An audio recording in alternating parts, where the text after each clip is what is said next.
जगदीश जी शर्मा हमारे बीच में विराजमान हैं।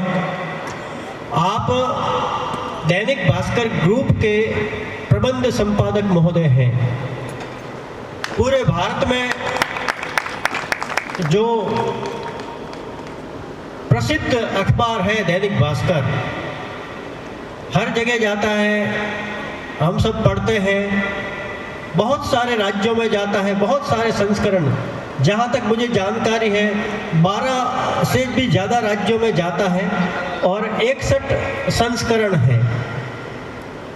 उस पूरे ग्रुप के आप प्रबंध संपादक महोदय हैं और आपका स्वभाव इतना सरल कि सिर्फ फोन पर आपसे सविनय आग्रह किया और आपने तत्काल, उस वक्त आप, मेरी बात हुई थी, उस वक्त आप इजिप्ट, मिस्र पधारे हुए थे। क्योंकि आपका पत्रकारिता का क्षेत्र है तो अलग अलग देशों में जाना रहता है। अभी जो हमास और इजराइल की लड़ाई चल रही है तो आप इजराइल भी पधारे थे अभी कुछ ही दिनों पहले और आज हमारे बीच में है। बड़े लंबे समय से आपके वक्तव्य की प्रतीक्षा सबको है। मैं आपसे निवेदन करूंगा कि आप अपना वक्तव्य रखावें। धारयन्ति सानुभूतस्य भव्यस्य पत्नी गुरु लोकम पृथ्वी न कृणोति। मंच पे बैठे हुए सम्मानित सभी महानुभाव, मैं सबका नाम, ब्रह्मांड में 3 है और उसी पे थोड़ी सी बात मैं आपसे करता। एक है प्रकृति, एक है आत्माएं और एक है परमात्मा। पहले प्रकृति।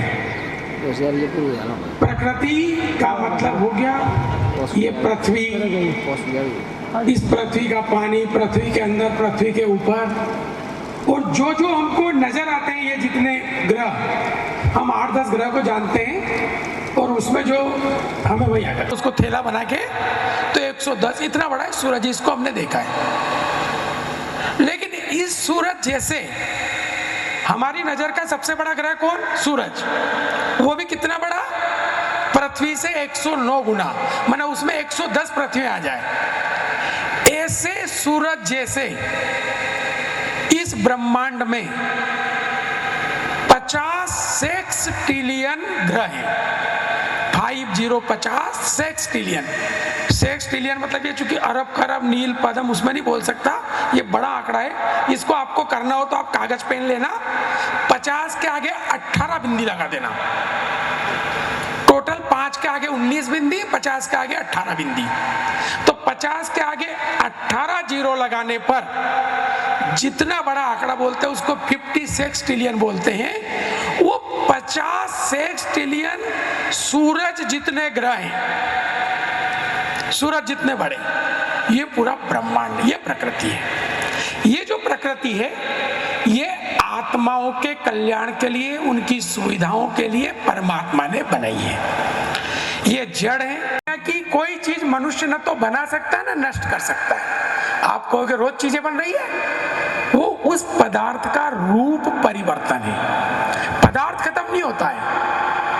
लकड़ी जलाओगे कोयला बन जाएगा, कोयला जलाओगे राख बन जाएगा, राख फिर मिट्टी बन जाएगी, मिट्टी फिर पेड़ में कन्वर्ट हो जाएगी, पेड़ प्लास्टिक का पेड़ है, उससे प्लास्टिक तोड़ेंगे, फिर प्लास्टिक के कुछ रूप बनाएंगे, कुर्सी टूटेगी बाटल बना लेंगे, बाटल टूटेगी और कुछ बना लेंगे। रूप परिवर्तन होता है। न कोई पदार्थ समाप्त होता है न कोई पदार्थ बनता है। ये प्रकृति है, ये आत्माओं की सुविधाओं के लिए है। इस पृथ्वी पे जो हम लोग रहते हैं, पृथ्वी के जिन ग्रह हम पहचानते हैं, पृथ्वी पे रहते हुए जो 8-10 ग्रह हैं, उन पे अभी हमारा ये मानना है, हमारी खोज के हिसाब से, कि वहाँ कोई प्राणी नहीं है। हो सकता हो भी, अभी तक हम वहाँ पहुँच नहीं पाए हो, ये अभी का विषय भी नहीं है। पर ये जो प्रकृति है ये आत्माओं के उपयोग के लिए है। अब दूसरा है शब्द, मैंने 3 शब्द है जिस पे बात करेंगे। एक है प्रकृति। प्रकृति बहुत बड़ा रूप है। कितना? 50 सेक्सटिलियन सूरज जैसे ग्रह। और पृथ्वी जिस पे हम रहते हैं इससे 109 गुना बड़ा ग्रह सूरज। उस सबका निर्माता, उस प्रकृति की संरचना करने वाला परमात्मा है, क्योंकि उन्होंने ये की है आत्माओं के कल्याण। अब दूसरा है आत्मा और एक परमात्मा। तो परमात्मा कितना शक्तिशाली होगा ये विचार कर लीजिए। जिन्होंने सूरज जैसे 56 ट्रिलियन ग्रह बना रखे हैं, उनका संचालन हो रहा है प्रॉपर। कभी आपने नहीं सुना है कि एक ग्रह दूसरे से टकरा गया, कभी आपने नहीं सुना है कि आज सूरज का जो है लेट हो गया या चंद्रमा लेट हो गया, सब टाइम पे चल रहे हैं। तो दूसरा पार्ट था इसका आत्मा। आगे जो भी दुनिया में जितनी भी आत्माएं हैं वो टोटल 3 जगह हैं, 3 कैटेगरी में है, 3 जगह है। एक है मुक्त अवस्था में जो आनंद को भोग रही है, मतलब उनके लिए कोई लिमिटेशन नहीं है, उनके पास ये कैपेसिटी है कि उनको ये जो 56 ट्रिलियन ग्रह, किसी भी ग्रह पे जा सकती है, कहीं भी जाके देख के आ सकती है, कहीं भी इंजॉय, ना उनको किसी एयरक्राफ्ट की जरूरत है, ना किसी ट्रेन की जरूरत है, ना गाड़ी की जरूरत है, ना साइकिल की जरूरत है। वो मुक्त आत्माएं आनंद को भोग रही है। एक वो हिस्सा है, वो कहाँ कैसे जाती है उसी पर हम बात करने वाले हैं। दूसरा है भोग योनि वाली आत्माएं, अर्थात जो अपने कर्म के फल को भोग रहे हैं लेकिन कर्म नहीं कर सकते। मतलब उनमें भगवान ने 3 कैपेसिटी देके उनको ब्रह्मांड के किसी भी ग्रह पर भेज रखा होगा, जिसमें पशु पक्षी जानवर कीट पतंग सब आ गए। 3 कैपेसिटी क्या दी उनको? पहली कैपेसिटी ये दी कि वो अपना पेट भर सकते हैं। इतना ज्ञान देके भगवान जो भोग योनि में जितनी आत्माएं होती है उनको पहला ज्ञान ये होता है कि वो ऑटोमेटिक अपना पेट भर सकते हैं। मच्छर को भी अपना पेट भरना आता है, हाथी को भी अपना पेट भरना आता है। उसको कहीं से आपको घास डालने की जरूरत नहीं, ना हाथी को ना मच्छर को कुछ खिलाने की जरूरत, सब अपना पेट भर लेते हैं। आपको कभी आज तक मच्छर ने यहाँ काटा है? यहाँ कभी नहीं काटेगा। उसको मालूम है कि यहाँ वो बहुत हार्ड है और यहाँ से ब्लड नहीं मिलेगा, वो यही काटेगा। और आपने थोड़ा हाथ हिला दिया तो रिस्क भी नहीं लेगा। तो सेकंड, भगवान ने जो भोग योनि की आत्मा है उनको दूसरी बुद्धि देके भेजा है, वो भेजा है अपनी सुरक्षा करने की क्षमता। वानर से लेके पशु पक्षी से लेके हिरण से लेके छोटे से छोटे मच्छर, सबको ये ज्ञान है कि मुझे बचना कैसे है मौत से, मुझे मृत्यु से। हर आप चींटी के सामने कपूर डाल दीजिए तुरंत रास्ता बदल लेगी। चींटी के सामने शक्कर डाल दीजिए दूर तो रास्ता बदल के वहां पहुंच जाएगी। ना आपको उसकी आंख नजर आती है, ना कान नजर आता है, ना नाक नजर आता है। तो पहली अपना पोषण करना, दूसरा अपनी सुरक्षा करना और तीसरा प्रजनन करना, अपनी संतति को बढ़ाना। ऐसा कोई कीट पतंग पशु पक्षी नहीं है जिसकी संतति नहीं बढ़ती हो। वो ज्ञान उनमें ऑटोमेटिक है, उसमें किसी को ट्रेन करना नहीं पड़ता है, किसी को बताना नहीं पड़ता है कि तुमको अपनी संतति बढ़ाना है या तुम्हारे यहाँ बच्चे होना है, वो सब ऑटोमेटिक बढ़ते हैं। तो आत्माएं हैं मुक्त अवस्था में, आत्माएं हैं भोग योनि में और आत्माएं हैं कर्म योनि में। कर्म योनि में मतलब जो इन 3 के अलावा भी कुछ कर सकते हैं। क्या? पोषण करना, अपना पेट भरना, सेकंड अपनी सुरक्षा करना और तीसरा अपनी संतति को बढ़ाना। इन 3 के अलावा भी कुछ कर सकते हैं, वो है कर्म योनि वाली आत्मा, मतलब मनुष्य। ये जो मनुष्य आत्माएं जो अभी काउंटेड है एक ग्रह की जिस पे हम रहते हैं, करीब 800 करोड़ के आसपास लोग हैं अभी पृथ्वी पर। तो 800 करोड़ के करीब जो लोग हैं इनके पास ये अधिकार है कर्म कर सकते हैं। अब उनमें और इनमें क्या अंतर है? भोग योनि वाले में, भोग योनि वाले के पास लिमिटेशन है, उनके वो 3 ही काम कर सकते हैं, खुद का पेट भरना, खुद की सुरक्षा करना, जीवन की सुरक्षा करना खुद के। वो अपने बच्चे के जीवन की सुरक्षा नहीं कर सकते। हाथी बहुत ताकतवर प्राणी है, बहुत बड़ा है नजर आने में, उसका बच्चा गड्ढे में गिर जाए तो 100 हाथी मिलके भी बाहर नहीं निकाल सकते। तो दूसरे की मदद नहीं कर सकता। और तीसरा प्रजनन करना। तो लोग कहते हैं कि मनुष्य में, मैं पूछता हूं जब भी लोगों से कि मनुष्य और पशुओं में अंतर बताओ, तो उन्होंने कहा साहब पशुओं में बुद्धि होती है, मनुष्यों में नहीं होती है। मैंने कहा गलत बात, पशु में तो मनुष्य से भी ज्यादा बुद्धि होती है। जो बुद्धि का उपयोग नहीं करते उन मनुष्यों से। जो सबसे मूर्ख पशु माना जाता है वो माना जाता है हमारे यहाँ पे गधा। लेकिन आपने आज तक किसी गधे को शराब पीते हुए देखा है? कितनी खुशबू वाली शराब डाल दो पिएगा वो। आज तक आपने उसको नॉनवेज खाते हुए देखा है? कोई गधे के आगे आप एक टब भर करके अंडा रख दो, खाएगा वो? नहीं खाएगा। मतलब वो खान पान रहन सहन जो प्रकृति ने निर्धारित किया, परमात्मा ने निर्धारित किया, उसके अलावा कुछ नहीं लेगा। तो बुद्धि है उसमें। और जो मनुष्य होते हुए भी ऐसा नहीं करे तो पशु से भी बदतर है, गधे से भी बदतर है। लेकिन मनुष्य के पास जो है वो काम करने की शक्ति है, कर्म योनि उसमें बोलते हैं। क्या कर सकता है वो? इन 3 काम तक जो करता है वो पशु जैसा है। इन 3 काम को गलत ढंग से करता है वो पशु से भी बदतर है। जो खाता पीता है, पेट भरता है, बच्चे पैदा कर लेता है खाली, और अपनी सुरक्षा कर लेता है, वो पशु जैसा है। जो वो नहीं खाता, जो भगवान ने तय किया, वो पशु से भी बदतर है। अपनी सुरक्षा नहीं कर पाता, अपनी संतति नहीं बढ़ा पाता, वो पशु से बदतर है।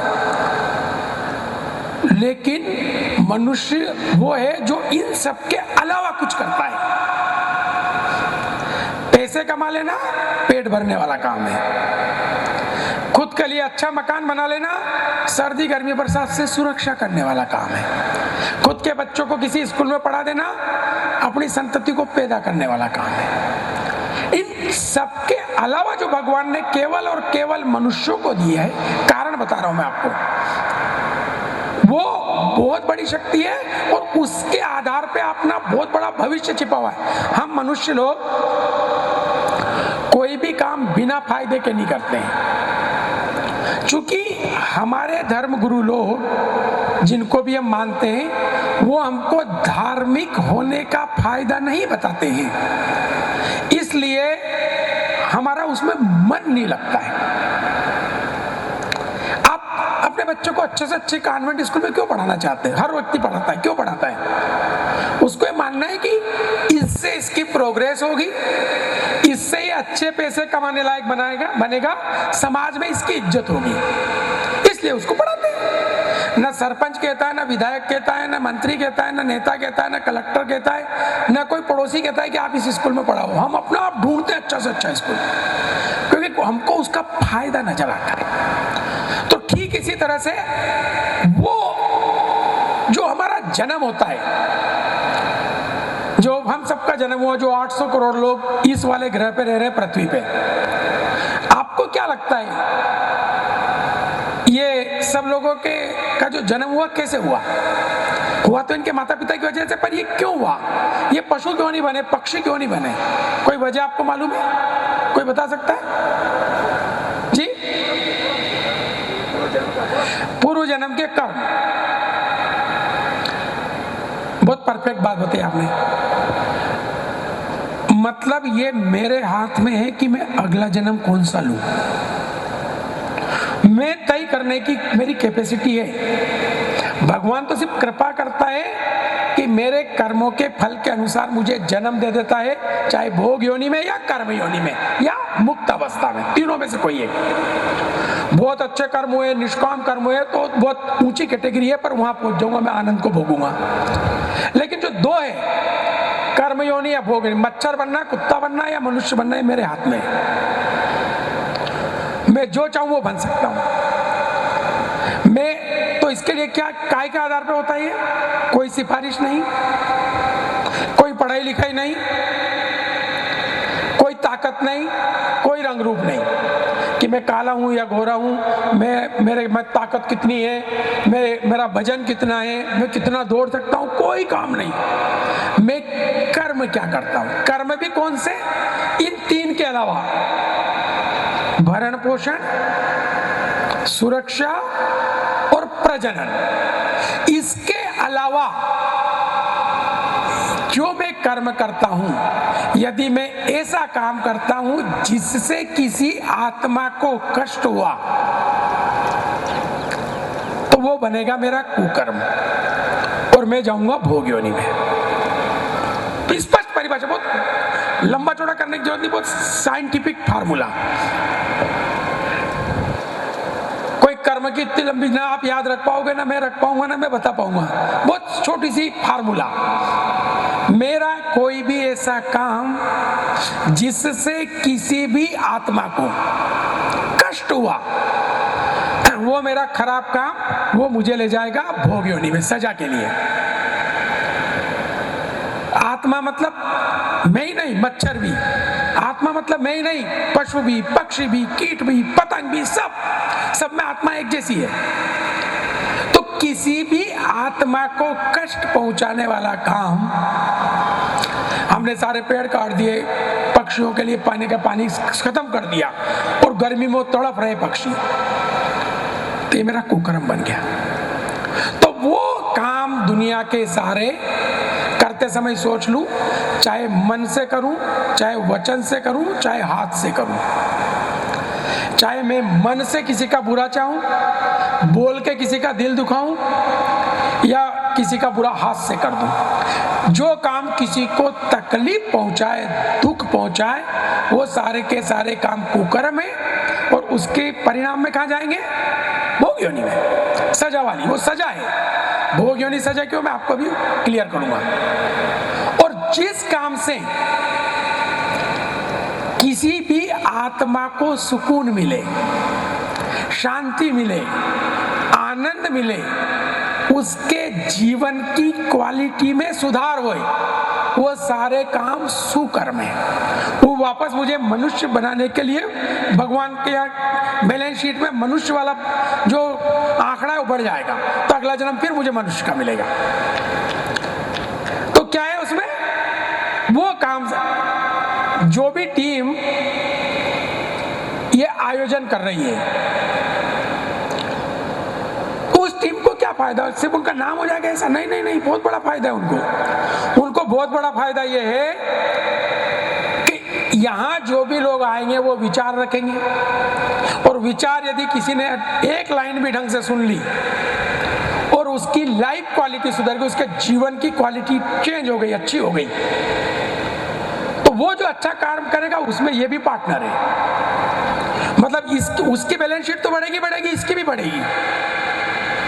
तो ये ऐसे सारे काम, किसी को आपने प्याऊ खुलवा दी, आपने मंदिर बनवा दिया, जब भाई साहब ने मंदिर बनवा दिया आपके परिवार ने और आपने मिलकर के, तो यहाँ आकर के आदमी जो सुकून का अनुभव करेगा, जो आत्मविश्वास अपने अंदर पैदा करेगा, जो अपना कॉन्फिडेंस बढ़ाएगा, जो सुकून मिला उसे, सुकर्म हो गया आपका। किसी को पानी पिला दिया, किसी को खाना खिला दिया, जो भी हमने किया, तो हम मनुष्य बन। तो परमात्मा खुद तय नहीं करता है कि किसको कहां भेजना है, हम तय करते हैं कि मुझे अगला जन्म कौन सा लेना है। यदि ये बात सबको समझ में आ जाए, तो क्या दुनिया में कौन आदमी है जो, अच्छा बताइए, कि जो मच्छर बनना चाहेगा, कुत्ता बनना चाहेगा, बिल्ली बनना चाहेगा, गधा बनना चाहेगा? एक भी ऐसा है? सर्वे कर लो आप। मतलब जो भिखारी की सबसे खराब जिंदगी जी रहा है, चौराहों पे आपको मिलेंगे जिनके हाथ नहीं है, पैर नहीं है, मतलब हाथ भी यहाँ तक टूटे हुए हैं, पैर भी टूटे हुए, एक 4 पहिए की छोटी सी गाड़ी पे जो लोग चल रहे हैं चौराहे पे, उनसे एक तरफ बुलाओ, 50 रुपए दो या 100 रुपए दो, चाय पिलाओ, और फिर उनसे पूछो कि यार तुम एक काम करो ना, तुम मर जाओ और गधा बन जाओ। एक भी तैयार नहीं इस खराब से खराब जिंदगी में भी। वो भी क्या बनना चाहता है? वापस मनुष्य। वो तो अच्छे, मतलब कोई भी नहीं बनना चाहता है, प्राणी, पशु, पक्षी। क्यों नहीं बनना चाहता है? इसलिए नहीं बनना चाहता है कि जब आप भोग योनि में होते हो तो आपको कर्म करने की स्वतंत्रता नहीं होती है। अभी हम सब लोगों को जेल हो गई थी, हम सब शामिल हैं उसमें। 20 मार्च 2020 से लेके जून 2020 तक सारे लोग जेल में थे। हम कितने दुखी थे बताओ, कितनी अच्छी जेल थी। शुरू के 3-4 सप्ताह तो सब लोग, कोई पकौड़ी बना रहा है, कोई घर की सफाई कर रहा है, कोई मालपुए बना रहा है, सब खूब काम कर रहे थे, खूब एंजॉय कर रहे थे। परिवार उनका अपना साथ में था। टीवी पूरी खुली हुई थी। दूरदर्शन करके एक चैनल है, उसने रामायण महाभारत के ही सीरियल शुरू कर दिए थे। मतलब 2 सीरियल वो रामायण के देते थे, 2 महाभारत के। मतलब आदमी के 4 घंटे वहां बिजी हो गए थे। लोगों से खूब फोन चल रहे थे। उस सब के बावजूद इन 3 महीने में लोग इतने दुखी हो गए थे कि लॉकडाउन हटा दो, लॉकडाउन हटा दो। मतलब आपको घर से बाहर जाने की स्वतंत्रता नहीं थी। मतलब हम इतनी भी परतंत्रता सहन नहीं कर सकते। यही सजा है। जो जेल में होता है और जो बाहर है उसमें क्या अंतर है? जेल का आदमी भी रोटी खाता है, जेल का आदमी नहाता है, जेल का आदमी चाय पीता है। शाम सुबह चाय मिलती है, शाम को 4 बजे चाय मिलती है। ओढ़ने पर बिछाने को कपड़े मिलते हैं, नहाने को लिए पानी मिलता है, पीने को पानी मिलता है, पेट भर खाना मिलता है। फिर भी कोई जेल नहीं जाना चाहता। क्यों? क्योंकि वहां उसे कर्म करने की स्वतंत्रता नहीं है। आत्मा का स्वभाव है, उसे स्वतंत्रता चाहिए। जहां स्वतंत्रता में बाधा मिले पड़ेगी वहां वो दुखी होगा। तो जितनी भी भोग योनियां हैं वहां स्वतंत्रता नहीं है, इसलिए वो बड़ी कष्टप्रद जीवन है। वो योनि, वो जीवन बहुत कष्टप्रद। उनको क्या करना पड़ेगा? आपके पास पैसा नहीं है, मत दान दीजिए। आपका शरीर काम नहीं करता है, मत सेवा कीजिए। आप तो बस सुबह उठने से लेकर रात को सोने तक जितने भी काम करते हैं उसमें बस एक फार्मूला फिट कर लीजिए। वो फार्मूला क्या? मेरे इस काम से किसी भी आत्मा को असहजता, दुख, परेशानी, कष्ट तो नहीं हो रहा है। और यदि उस काम की क्वालिटी अप करना है, क्वालिटी सुधारना, उसमें वैल्यू एडिशन करना है, तो क्या करिए? मैं जो काम कर रहा हूं क्वालिटी बढ़े। क्वालिटी जो बढ़ती है उसमें मटेरियल नहीं बदलता है साहब। जो क्वालिटी बढ़ती है उसमें मटेरियल नहीं बदलता है, तरीका बदलता है। कभी भी जितनी दुनिया की 5 स्टार होटलें हैं वो काहे से बनी हुई है? ईंट, सीमेंट, बजरी, सरिया, इसी से बनी है। जितनी 5 स्टार होटलें, जितनी धर्मशालाएं और छोटी होटलें, लॉज है, वो काहे की बनी है? ईंट, सीमेंट, बजरी, सरिया, इसी से बनी है दोनों चीजें। 5 स्टार होटल भी जिस मटेरियल से बनी है, लॉज धर्मशाला भी उसी होटल से बनी है। और आपको एक बड़ी बात बताऊं, लॉज धर्मशालाएं जहां बनी हुई है, लॉज, छोटी होटलें, उनकी लोकेशन ज्यादा महंगी है। वो रेलवे स्टेशन के पास और बस स्टैंड के पास बनी होती है। तो यदि शहर में 20,000 रुपए गज का भाव है तो वहां 1 लाख रुपए गज का भाव है। उनके खाना परोसने का तरीका बदतमीजी वाला होगा या बहुत सम्मान वाला। दाल वही हो सकता है, दाल उसकी स्वादिष्ट हो। ढाबे वाला 20 रुपए में दाल बेचता है, 50 रुपए में बेचता है। 5 स्टार 500 रुपए में बेचता है। स्वाद ढाबे वाले की ज्यादा है, लेकिन आदमी आनंद उसमें लेता है, क्योंकि तरीका क्या है आपका, प्रोसेस का। तो हम किसी चीज को बदलने की जरूरत नहीं है, सिर्फ उसके प्रोसेस को, तरीके को, तरीका बदल करके आप किसी को सुख दे सकते हैं, किसी को आनंद दे सकते हैं, अपने कर्म को सुधार सकते हैं। हम जैसे किसी से आपने प्रसन्न होकर भी बात कर ली ना, आपका जाता कुछ नहीं है, लेकिन सामने वाला आपसे भाग हो जाएगा। क्या जिससे आप काम कराते हैं तो दिन भर आपके काम अच्छे हो गए, तो आपको 2 फायदे उससे। अगला जन्म तो अच्छा मिलेगा ही मिलेगा, लेकिन इस जन्म में आप लोकप्रिय हो जाएंगे। लोग आपको दिल से चाहने लगेंगे। आप जिनको बोलते हैं अच्छा आदमी है, दुनिया में जितने भी अच्छे आदमी किसी को बोलते हो, किस आधार पे बोलते हो? उस आदमी को आप अच्छा बोलते हो जो एमए पास है, पीएचडी है, एमकॉम है। आज तक आपने एक को नहीं बोला। आप जिसको अच्छा बोलते हो उसके पीछे ये देखते हो कि यार इसके पास 1 लाख रुपए, 5 करोड़ रुपए, 50 करोड़ है, इसके 5 मकान है, 50 मकान, इस आधार पे भी नहीं बोलते। तो पैसे के आधार पे अच्छा नहीं बोलते हो, डिग्री के, शिक्षा के आधार पे अच्छा नहीं बोलते हो। कोई आदमी को गोरा इसलिए अच्छा नहीं बोलते कि यार ये तो बहुत अच्छा आदमी है क्योंकि एकदम साफ रंग है इसका, या बहुत अच्छा है क्योंकि एकदम काला, ये भी नहीं बोलते हो। हाइट के आधार पे भी नहीं बोलते हो कि अच्छा है कि ये 7 फुट का है, 6 फुट का है, 5 फुट का है या 2 फुट का है। वजन के आधार पे भी नहीं बोलते हो कि ये मोटा है, पतला है। अच्छा काहे पे बोलते हो? वो किसी के कितना काम आता है। आप जब किसी के काम आते हो तो आप उसके जीवन का हिस्सा होते हो और आपकी इज्जत बढ़ती है। दुनिया का नियम है, जब आप किसी के लिए उपयोगी होगे तो आप उसकी नजर में आपकी कीमत बढ़ जाएगी। जब आप उसके लिए उपयोगी नहीं होंगे तो वो आप उसके लिए भार बन जाओगे। सामाजिक व्यवस्था में यदि आपको साथ रख। नटवर जी आप आइए। अच्छा कृष्णाराम जी आ जाइए, आ जाइए। हाँ सर, जल्दी से आ जाइए। वो तैयार रहे, आ जाए एक बार मंच पर। हाँ सर, इधर देखिए सर।